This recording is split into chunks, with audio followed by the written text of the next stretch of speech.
My name is Brian Blase, president of Paragon Health Institute, and with me today is Grace Marie Turner to talk about my chapter in Paragon's new state health reform book. Grace Marie, thanks for being here. Ryan, congratulations on the book and also the chapter that you've written, the first chapter in the book, I think will be of great interest to state legislators in talking about what they can do themselves to reform their own state health reform plans. States really owe it to their taxpayers and to state employees to have the best run state program possible. And there's a lot that employers can do to bring about reforms in their own health benefit plan. And state governments, particularly if you include local governments and teachers, are the largest employers in the state, which gives them a lot of negotiating leverage with both their third party administrator as well as hospitals to bring about reforms that lower costs and improve quality of care in their state plan. Excellent. And you have a lot of good examples of successes in states. I was particularly interested in what you wrote about the successes in Montana and California. Tell us a little bit about those.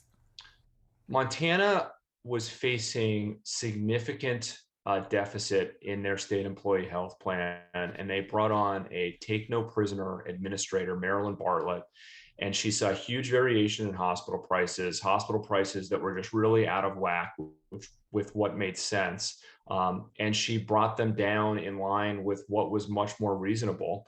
All the hospitals agreed to the lower prices, and significant savings to the state plan resulted. Those large deficits turned into large surpluses, and the state hasn't had to increase premiums for that plan since 2016. California implemented a reference pricing design. In reference pricing, the plan agrees to pay a certain amount regardless of where the employee receives their health care. What that does is provide employees with an incentive to go to the lower priced facilities. And the really neat thing that we've seen with reference pricing is that the high priced facilities lower their prices because of the competitive forces.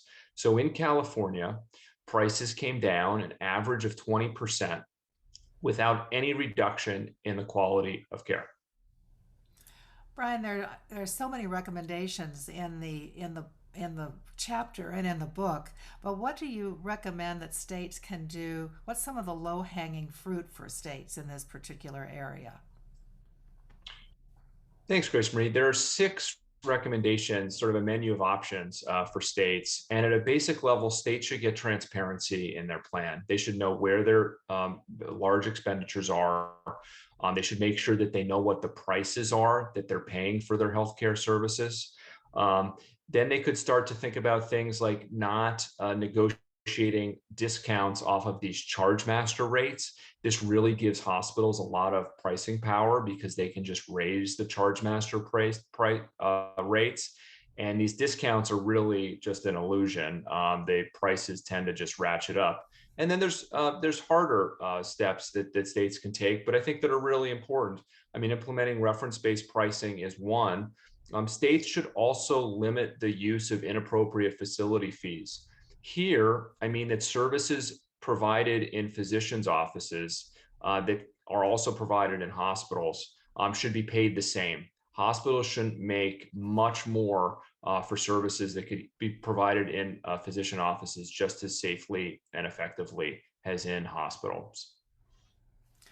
Well, there are so many recommendations here for states that want to take the lead, and beginning with your chapter and taking the lead with their state, reforming their state health employee plans is a great start. Congratulations on a terrific product, Brian. Thank you, Grace Marie.